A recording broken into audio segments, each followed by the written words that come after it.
राम का देश है। हाँ, दुनिया इस देश के लोग जब भी सुबह उठते हैं ना तो राम राम बोलते हैं, सबको बोलते हैं, नहीं बोलते? भाई साहब, मैं भी बचपन से अपने गली में मोहल्ले में रामलीला देखते हुए आ रहा हूँ। 2014 से रामलीला नहीं हो रही है इस देश में, शुरू से रामलीला हो रही है, शुरू से राम का नाम लिया जा रहा है। लेकिन ये तो एजेंडा बना रहे हैं अपना 2024 के लोकसभा इलेक्शन में। तो क्या लगता है देश में महंगाई है, बेरोजगारी है? बिल्कुल महंगाई तो है भैया, इसमें तो कोई तो राय नहीं है। महंगाई तो है, महंगाई की हालत देख लो आप जाके। आज क्या है, इनकम नहीं और बढ़ पहले क्या थी? इनकम बढ़ जाती तो लोगों को महंगाई लगती नहीं। भाई एक बात बताओ, प्राइवेट सेक्टर वाले बढ़ा रहे हैं क्या किसी के पैसे? कौन से प्राइवेट सेक्टर जितने भी हैं, हाँ अगर जो उसको 10,000 में रख लिया तो 10,000 ही चलेंगे उसके। हाँ, 10,000 ही चलेंगे और कहाँ बढ़ाएंगे भाई? वो तो देखो, एक बात बताओ, चलो मान लो प्राइवेट तो ठीक है, पर जो आदमी सरकारी नौकरी के लायक है उसको तो मिलनी चाहिए ना। अब एक बात बताओ, यूपी में पेपर लीक हो गया, ये लोग कहते हैं कि भैया यूपी में डबल इंजन की सरकार है। डबल इंजन फेल क्यों हो रहा है बार बार? जब से ये लोग आए हैं ना, करीब करीब 20 बार तो पेपर लीक हो चुका है। लेकिन स्टूडेंट में खुशी का तो माहौल है क्योंकि योगी जी ने कहा था फिर से एग्जाम होगा। अरे लेकिन कब होगा एग्जाम? ये तो बताओ, कब होगा एग्जाम? एग्जाम तो बताओ। एग्जाम हो गए, फटने वाले तो रह गए बस कुछ जगह तो। वो तो बेचारे लटक गए। पब्लिक पागल वोट दे रही है। कौन? पब्लिक क्या बोल रहे हैं? एक महंगाई है देश में?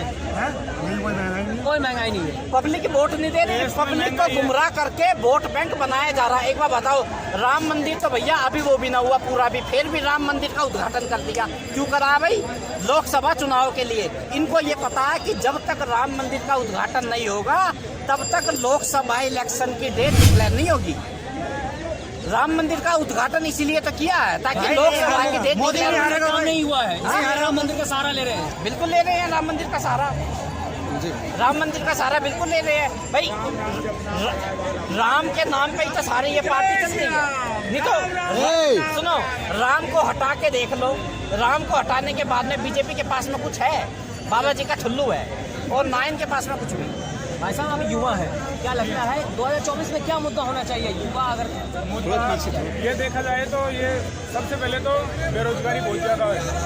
बेरोजगारी को देखते हुए काफ़ी चीज़ें देखी जा रही है, ना किसी को रोजगार मिलता है, कुछ ना कुछ होता है। पढ़ाई करने वाले पेपर लीक हो जाते हैं गवर्नमेंट सर्वेंट में कोई। लेकिन कहते हैं जिसके अंदर स्किल्स है, टैलेंट है,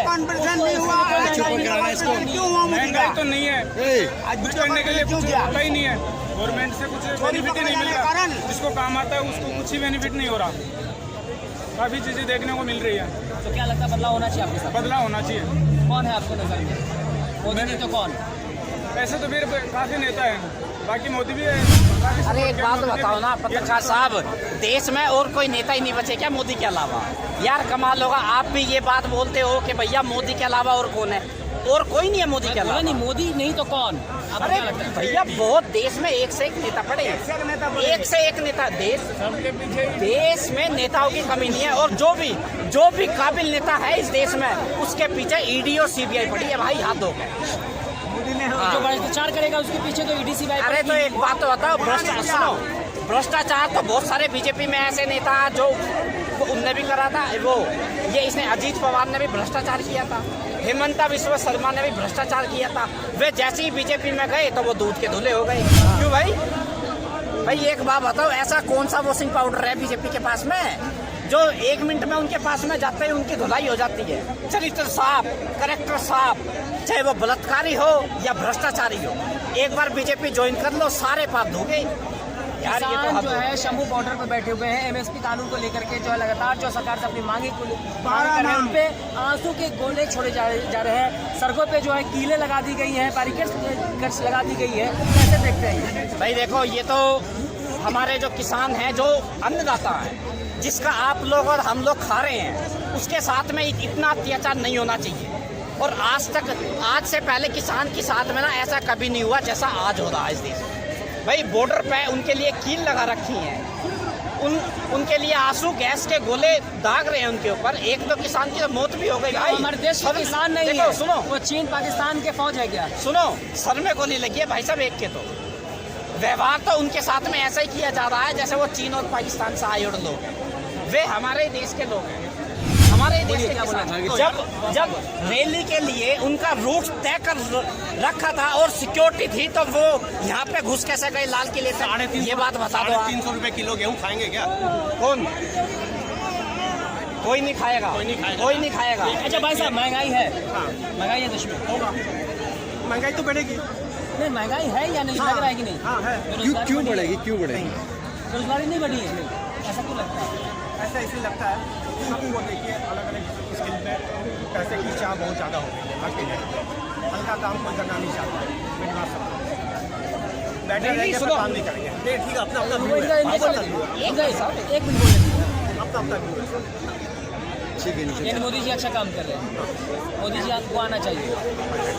बोल रहे हैं कि आजकल लोग मेहनत नहीं करना चाह रहे हैं, यानी इनके कहने का मतलब जो मेहनत करेगा उसके लिए बहुत सारा काम है, बहुत सा इनकम होगा। अरे भाई साहब, मेहनत कहाँ से कर ले? अब एक बार बताओ, अगर यहाँ पे रोड पे खड़े होकर छोले भटूरे भी बेचने लगे ना, तो 1 मिनट में वो इनकी दिल्ली पुलिस आ जाती है। 1 मिनट में रेहड़ी उठा के फेंक देती है यार। बताओ अब इंसान कैसे कमाए? देखो, नौकरी ये लोग देना नहीं चाहते, कारोबार ये लोग करने नहीं देने वाले। भैया ऐसे कैसे चलेगा? गरीब आदमी बेचारा, क्या गरीब आदमी को सिर्फ और सिर्फ 5 किलो राशन के ऊपर डिपेंड है। लेकिन जितने भी किसान हैं अपनी मांगों को लेकर के दिल्ली आना चाहते हैं, कुछ करने के लिए तैयार है, उनको रोका जा रहा है, क्या उनको आने देना चाहिए? देखो, मेरा तो मानना ये है कि प्रोटेस्ट करने का अधिकार सबको है, इस देश में अपनी बात रखने की भी अधिकार सबको है। जब किसान यहाँ पे आना चाह रहे हैं और शांतिपूर्ण, अगर वो शांतिपूर्ण तरीके से धरना देना चाहते हैं तो भैया देने दो, अधिकार तो सबको है। लेकिन उनके ऊपर आंसू गैस के गोले छोड़े जा रहे हैं, गोलियां चलाई जा रही हैं। ये किसानों पे तो आरोप लग रहे हैं कि वो जो है उपद्रव मचा रहे हैं, वो अरे भैया, पुलिसकर्मी जख्मी हुए। देखो, जो सुनो, जो भारतीय जनता पार्टी के खिलाफ हो गया ना, या तो वो खालिस्तानी बन गया, या वो आतंकवादी बन गया, या वो देशद्रोही बन गया। यार ये तो हद हो रही है यार। वो सुनो, वो हमारे ही देश के लोग हैं भाई, हमारे प्राइम मिनिस्टर जो है ना, हम उनका खाते हैं।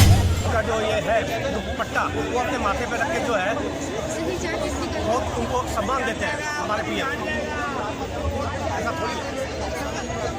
आज सिख समाज जो है हमारे देश की जान है सर।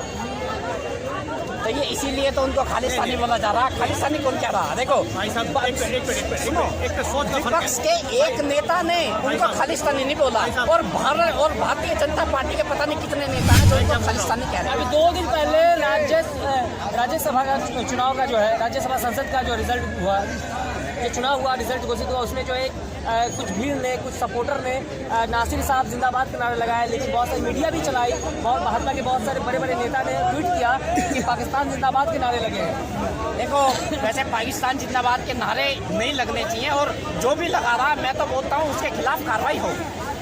ऐसे इंसानों के खिलाफ ना, देखो मैं किसी पार्टी से नहीं हूँ, पत्रकार हूँ, मैं सिर्फ अपने देश के लिए काम चाहता हूँ, देश हित में काम हो, राष्ट्र हित में काम हो। लेकिन जो फैक्ट चेकर है उसने साबित किया है कि ये गलत न्यूज़ है, ये मैंने कहा नासिर साहब जिंदाबाद। आप देखो, अब हो सकता है ये जो अभी आपने सवाल जो किया, वो खबर वैसे मैंने देखी नहीं है, देखूंगा तो मैं बिल्कुल बोलूँगा। तो राहुल गांधी जो है भारत जोड़ो न्याय यात्रा कर रहे हैं, लगातार जो है सबसे मिल रहे हैं, न्याय की बात कर रहे हैं, 5 न्याय की बात कर रहे हैं, तो वो सही है उनका मुद्दा? देखो, अच्छा मुद्दा उनका भी सही है। देखो, देश में विपक्ष का भी रहना जरूरी है, ये भारत है, ये डेमोक्रेसी कंट्री। अगर हमें अच्छी सरकार चाहिए तो सामने अच्छा विपक्ष भी होना जरूरी है, लेकिन सरकार विपक्ष को ही खत्म करने में लगी हुई है। ईडी सीबीआई कभी कुछ भेजते हैं, कभी कोई सम्मन भेजते हैं। अभी एक बात बताओ, ये इसमें दिल्ली में ये अरविंद केजरीवाल है, अरविंद केजरीवाल के पास में 5-6 सम्मन इन्होंने भेज दिए। भाई किस बात के भेज दिए? कौन सा क्राइम कर दिया? अगर उसने क्राइम किया है तो हम तो ये कह रहे हैं कि आओ उसको उसके घर से उठा के ले जाओ, हम तो खुद कह रहे हैं। पर लेकिन पहले ये तो बताओ उसने क्राइम कौन सा करा है, कौन सा क्राइम करा है? अभी तो सम्मन भेजा जा रहा है, वो तो पहुंच ही नहीं रहे हैं। अरे सम्मन किस उसने भेजा ये भी तो बताओ। कोई वजह भी तो होगी भाई, आखिर उसने किया क्या है। ये सिर्फ देखो, ईडी का कोई लेना देना नहीं है केजरीवाल से, सीबीआई का कोई लेना देना नहीं है, कोर्ट का कोई लेना देना नहीं है। लेकिन हाँ, अगर भारतीय जनता पार्टी के खिलाफ अगर कोई बोलेगा तो उसके घर पे ईडी और सीबीआई पहुंचेगी भाई। बस ये बात याद रखना। तो क्या भाजपा में ऐसे कोई करप्ट नेता नहीं है मौजूद? ना बहुत सारे हैं, क्यों नहीं है। अब आप एक बात बताओ, इस समय ना 303 सांसद है भारतीय जनता पार्टी के, जिसमें से 139 सांसदों पर आपराधिक मुकदमे दर्ज हैं आज। अभी का ही डाटा उठा के आप चेक कर लो, 139 सांसद हैं जिनके ऊपर आपराधिक मुकदमे दर्ज है। और सुनो सुनो, ऐसा नहीं है कि दूसरी पार्टी के नहीं है, कांग्रेस के नहीं है इसमें। कांग्रेस के 26 है, 26 में और 139 से फर्क होता है। अब एक बार बताओ, सबसे ज़्यादा भाई साहब, सबसे ज़्यादा अगर केस चल रहे हैं तो वो भारतीय जनता पार्टी के नेताओं के ऊपर ही चल रहे हैं। लेकिन ईडी सीबीआई उनसे पूछताछ नहीं कर रही है। क्यों करेगी यार भाई? ईडी सीबीआई तो उनके घर की है। अब घर का आदमी घर के आदमी के ऊपर ही थोड़ी कोई इल्ज़ाम लगाएगा।